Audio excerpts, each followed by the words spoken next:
My warm greetings to all my co-speakers in today's convention and to all of you attending this convention at a very crucial juncture of our country.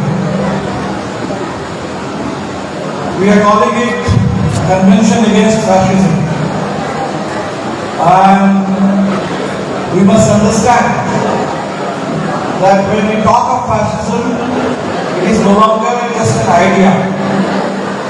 It is no longer just a threat. This is the ruling reality of today's India. The fascists have acquired power in India and they are using that power to destroy India. So in this convention, I will try to talk about the features of fascism developing in India and how to resist, how we can fight fascism and give it a fitting rebuff in today's India.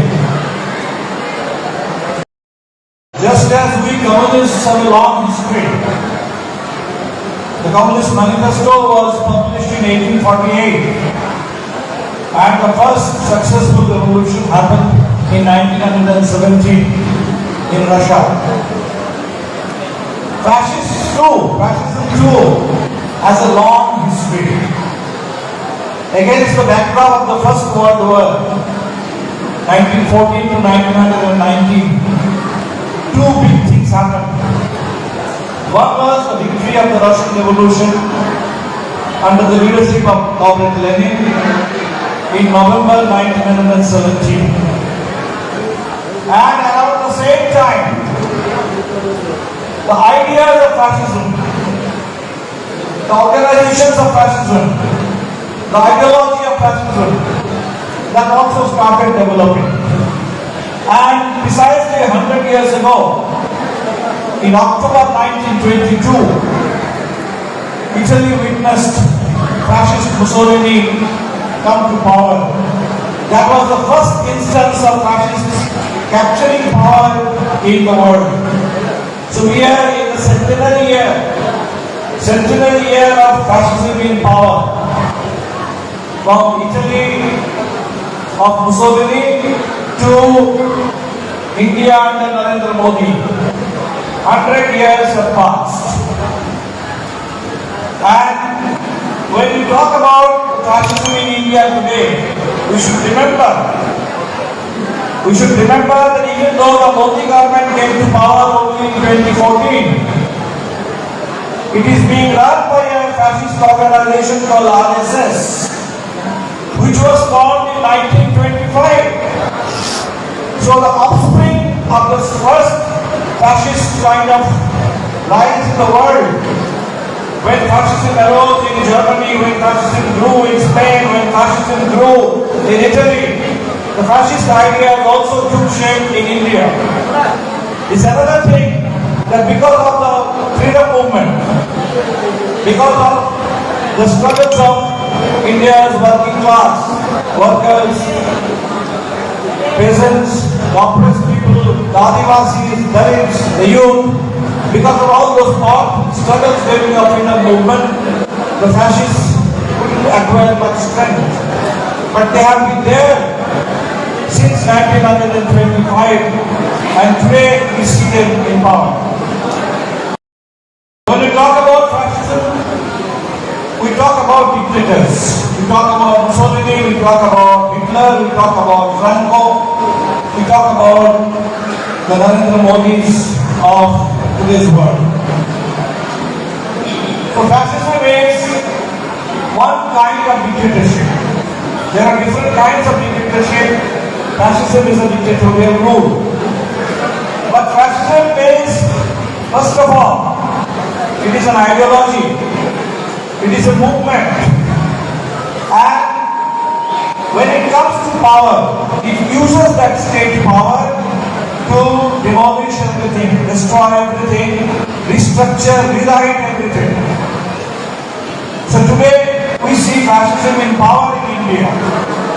And when fascism has come to power, you see what it is trying to do. What it is trying to do today.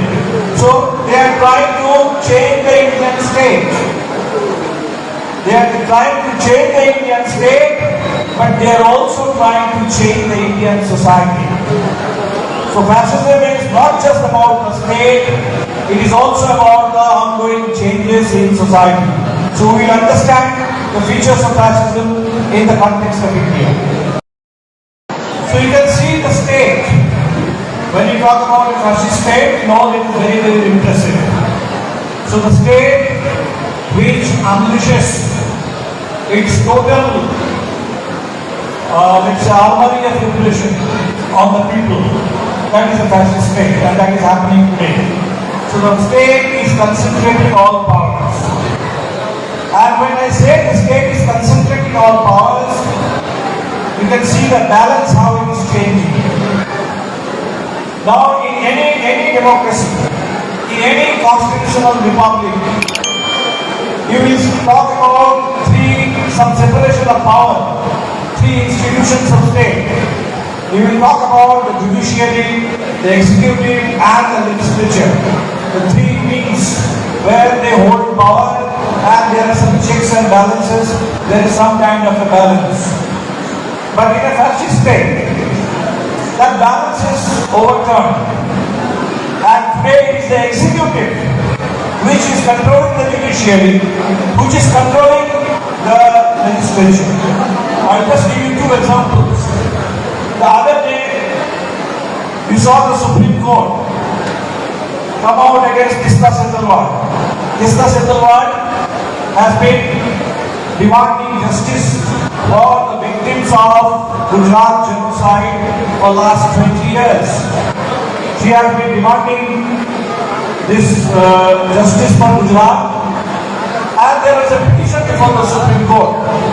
So the Supreme Court not only dismissed this petition, but the Supreme Court said that this petitioner should be in the docks, should be arrested. And the next day, we saw the state arrested. You don't see the example of Mohammed Zubair, the fact checker, the co-founder of All News. When he was arrested, we saw how the court, he applied for bail. And a Delhi court, before it could make its verdict, pronounce its verdict, at 2 p.m., the police officer in Delhi, he tells the press that his bail petition has been rejected. Now he has got bail from the Supreme Court. I'm talking about a different court. So in the court, the hearing was on. The police tells us at 2 p.m. that the petition has been rejected. And the verdict is actually issued only at 7 p.m. So which means the police is dictating, the state is dictating, the judiciary, the executive is dictating what the judiciary is going to do. Similarly, the other day we had a list of words that you cannot use in parliament. Unparliamentary words. What are the unparliamentary words? You cannot talk about fascism. You cannot talk about corruption. You cannot talk about hypocrisy. You cannot talk about anything. You cannot criticize the government. Any word of criticism, most common popular words of criticism against an autocratic government, against a tyrannical fascist government, those words are being banned in parliament as unparliamentary words. So it clearly shows that the legislature and the judiciary, the two wings who used to have some kind of a check on the executive, are today being controlled by the executive. A fourth state, when we talk about a democracy, we talk about the executive, we talk about the legislature, we talk about the judiciary. But apart from these three, we also talk about the fourth pillar, fourth state, which is the media. And what has happened to the media today? When we talk about the media, we expect the media to speak truth to power. We We expect the media to report about the pains of the people, about the problems of the people, about the crises that people are facing in their lives. But in India, we find the dominant media today, be it the television channels, be it the print media, the main dominant mainstream media, it no longer talks about the people. It no longer talks about the problems and pains of the people. It no longer talks about the economic crisis the country is facing. It talks about other things. So the media, when it stops playing its own job, we say that media becomes stenographer media. Stenographer media, which is basically whatever the government tells. The media carries the government's own announcements to the people. Rather than talking about the people to the government, it conveys the government's own press releases, own circulars to the people. So we call it a stenographer media. And today, this media is not being stenographer media. This media, someone is calling it cheerleader media. When you see IPL matches, you find that when there somebody scores a boundary, scores an over boundary, somebody takes a wicket, then there are people dancing, celebrating, cheerleaders. And today we have the media cheerleading the state. When some house is bulldozed, when Javed Mohammad's house was being bulldozed in Allahabad. So the media is there very excitedly and in a euphoric tone to report about it, cheerleading. So let there be more bulldozing, let there be more arresting, let there be more cases like Bima Koregaon or Delhi riots, let there be more people arrested, in UAPA more people arrested, in Sedition Act. This is what the media is demanding, media trial against democracy. So this we can see happening right in front of our eyes in today's India. This concentration of power, and that aspect is the centralization, growing centralization which is happening. India is a big country, India is a very diverse country, and our constitution, even though it does not explicitly declare India to be a federal republic, but it has features of federalism. So we still have three different lists in our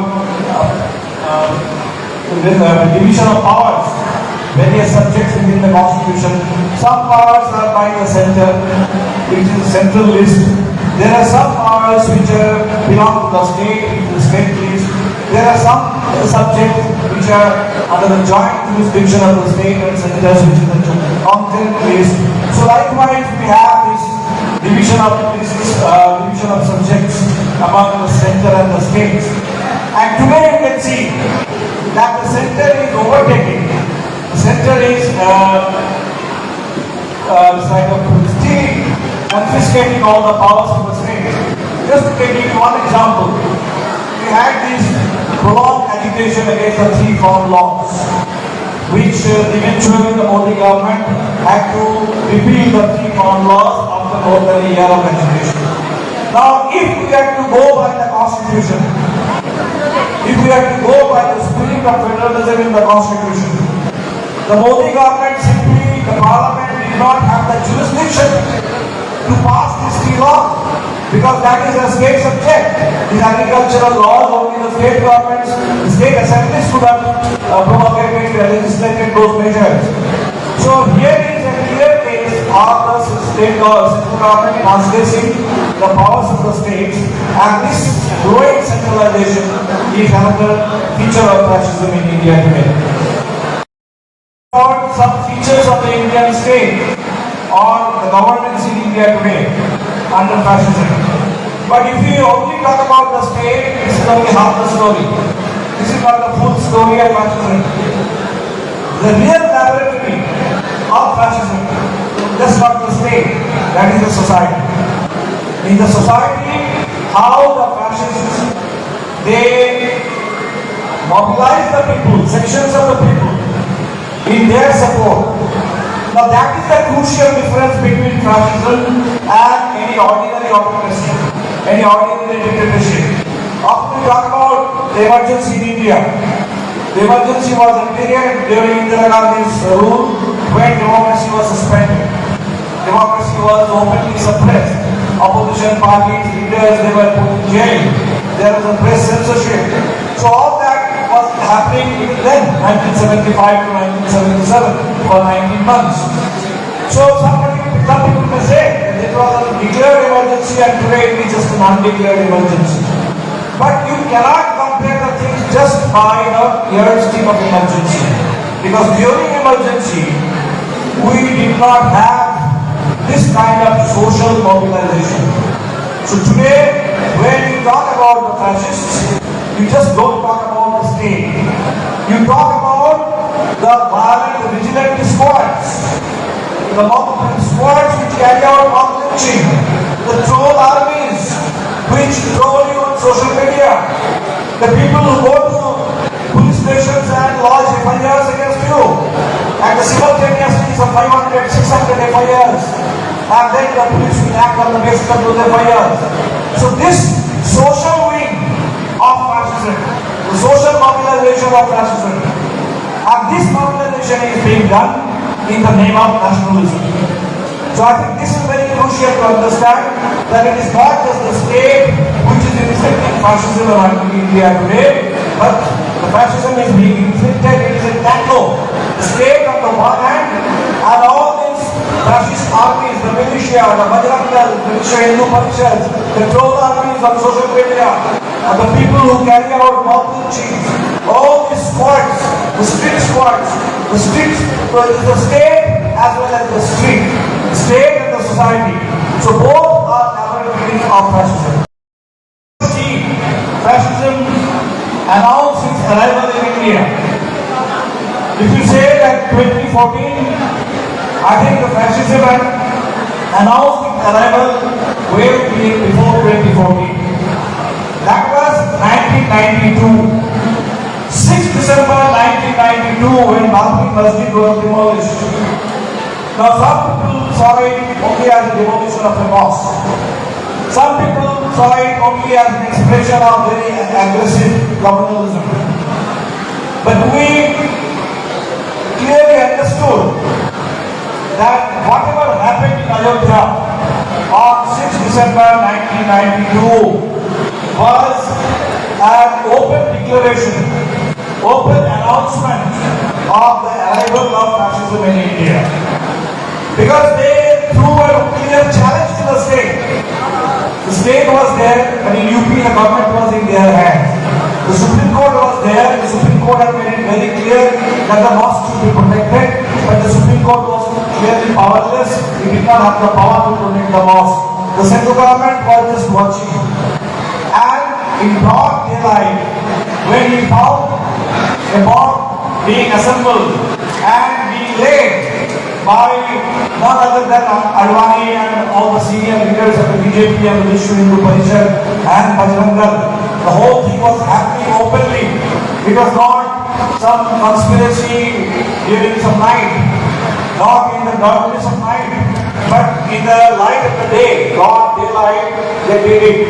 So they threw an open challenge to the Indian state, to the Indian constitution, to the whole framework of democracy, and that was the announcement of the arrival of fascism in India. We called it communal fascism.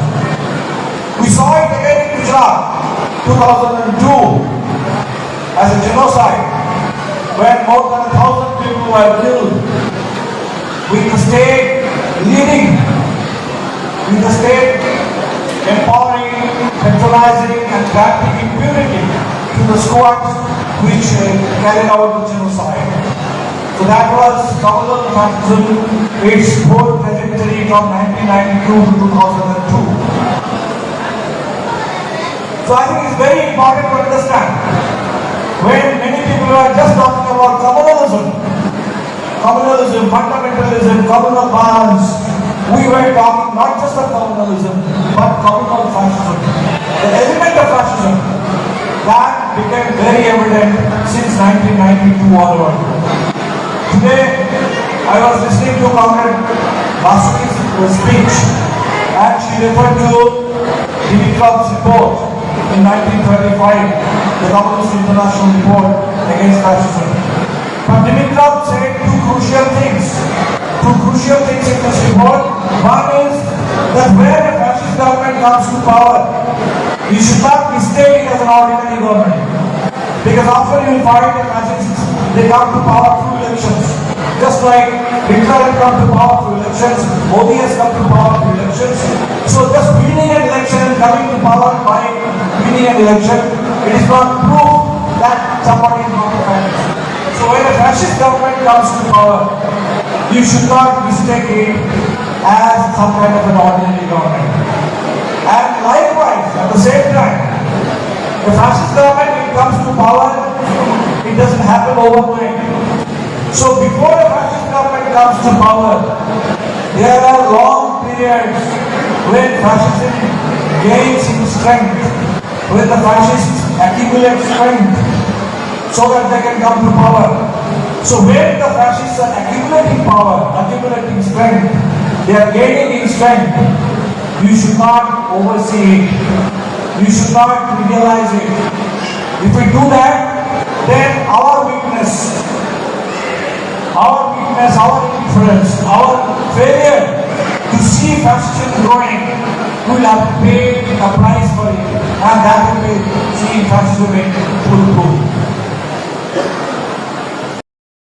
Communalism is one seed which feeds the fascists, which strengthens the source of power for fascists in India.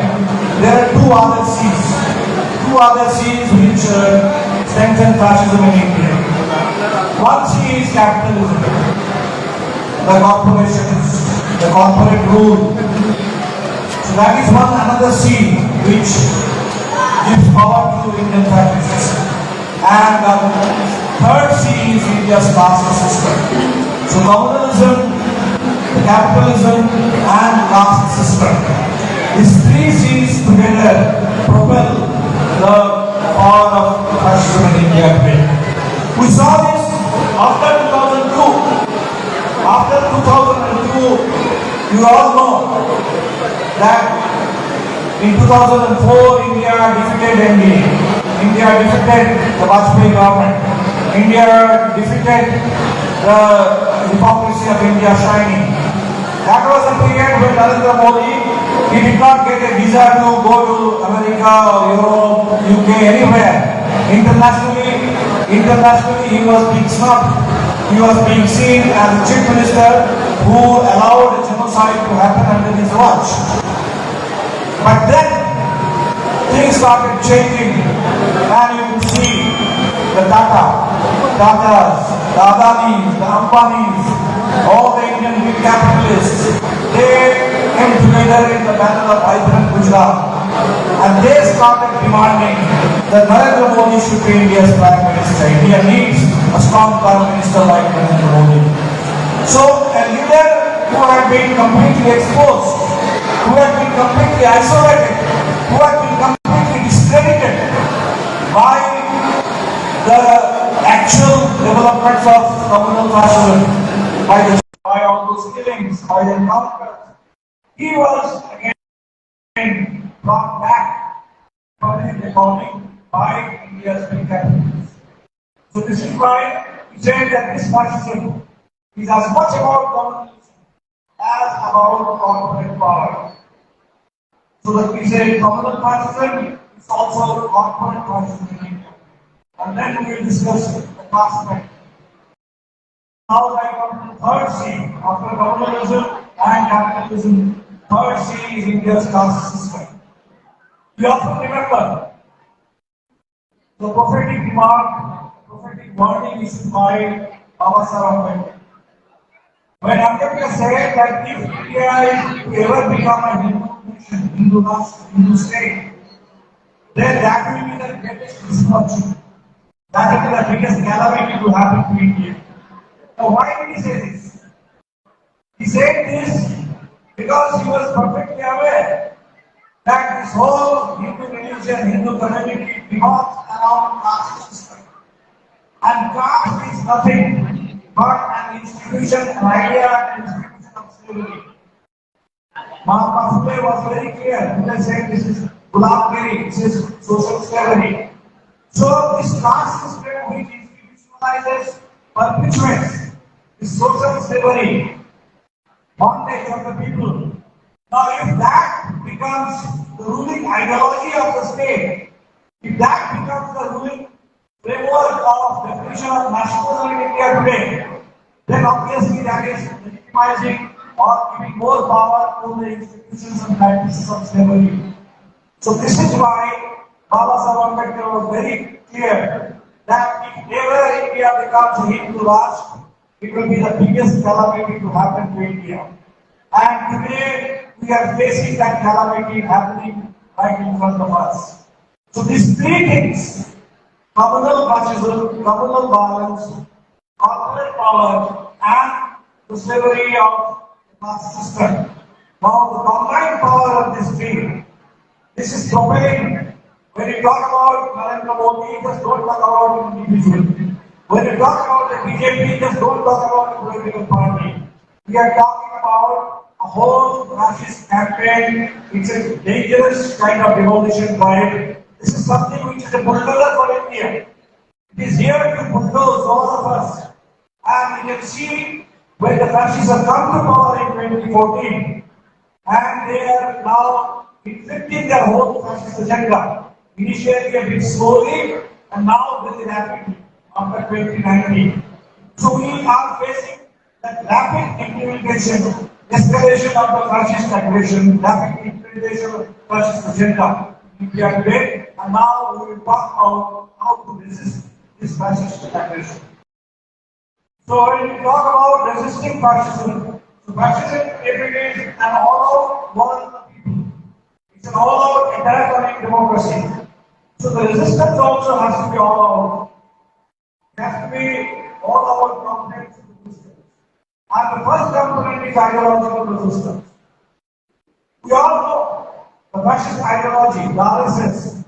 RSS relies on hate. RSS relies on lies. So if they are spreading hate, we have to spread harmony, solidarity. If they are spreading lies, we have to uphold the truth. If they are trying to intimidate us, rule by fear, the Vietnam definition says open terroristic leadership. So if they are trying to rule us by terrorizing us, then our ideological weapon will have to be courage against terror. So I think that's the most crucial thing. And this, as individuals and also as organizations, we must build up this.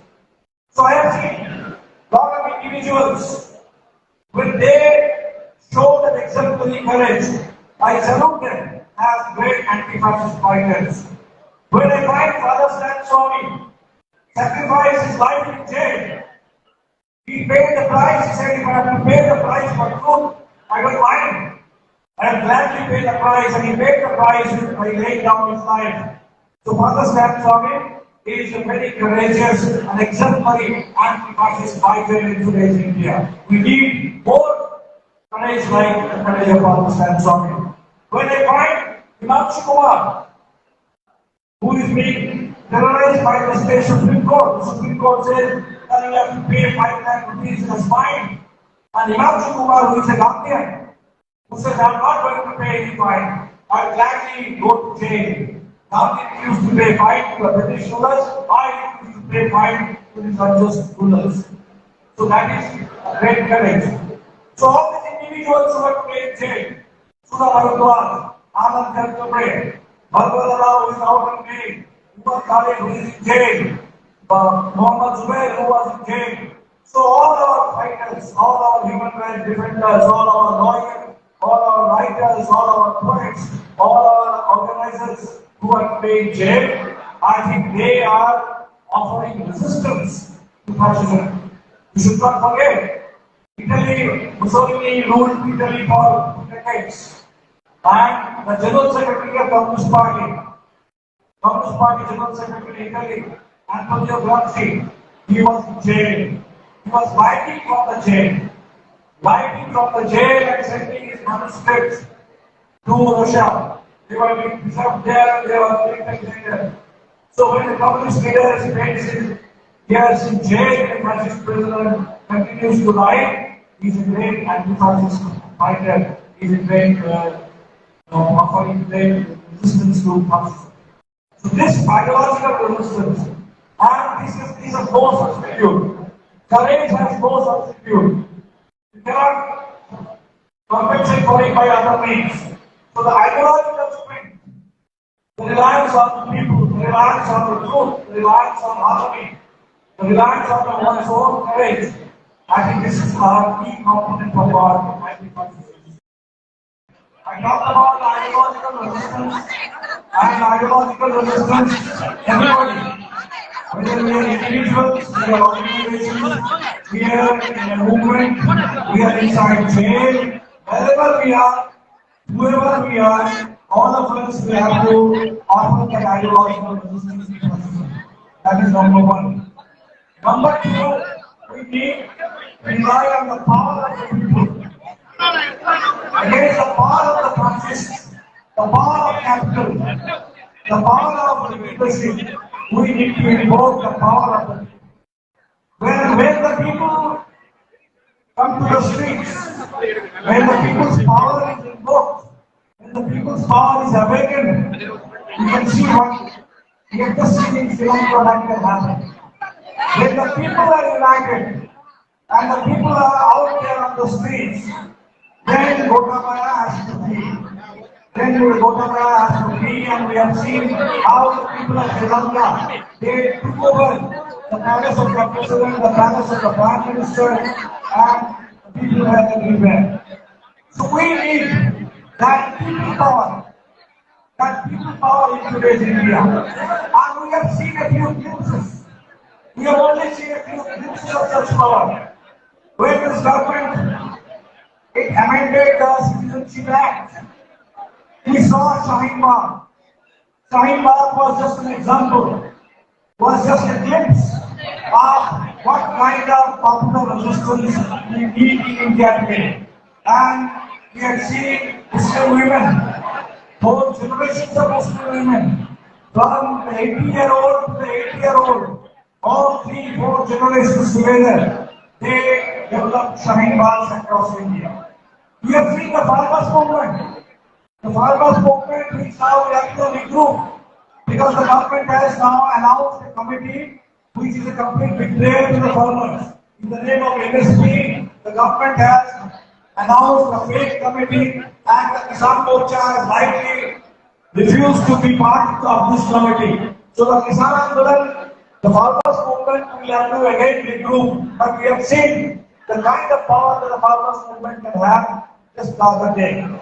We have seen the power of the youth movement. We have seen the power of the youth movement for employment, for dignity, for self-respect. We have seen this power. Just the other day when the government announced the Agnipath scheme, where the Indian Army, now there will be no more permanent jobs in Indian Army. Indian Army will also be completely contractualized.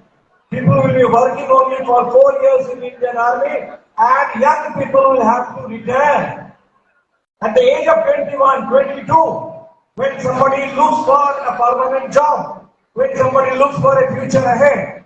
So all these so-called activities, they will be handed over retirement certificates at the age of 21, 22. So this retirement scheme, in the name of recruitment, we can see the anger of the youth. This has to grow and there has to be an outcry. So powerful movements of the people, and with powerful movements of the people, we need the broadest possible unity of opposition parties and opposition forces. The broadest possible unity.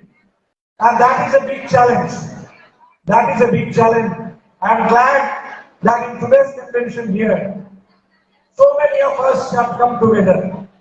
Comrades from CPI, CPM, from BCK, comrades from SP Uday Kumar, the Green Tamil Nadu, CPIML, all of us, we are together showing our political will to fight together, to work together, to march together against the fascist danger. So we need such broadest possible unity of opposition forces, fighting forces. Unfortunately, in the Rashtrapati presidential election, we saw some of the opposition parties, they did not vote for the opposition candidate. And now when the vice presidential election is coming, very unfortunately coming on this Trinamool Congress which is ruling in West Bengal, now they have said that we are going to abstain. So opposition parties must come together. The entire range of opposition parties coming together, and the two oppositions, the opposition on the street, the agitation, the farmers movement, the working class movement, the bank employees, today only in Jantar Mantar, all bank employees organizations came together to stop privatization.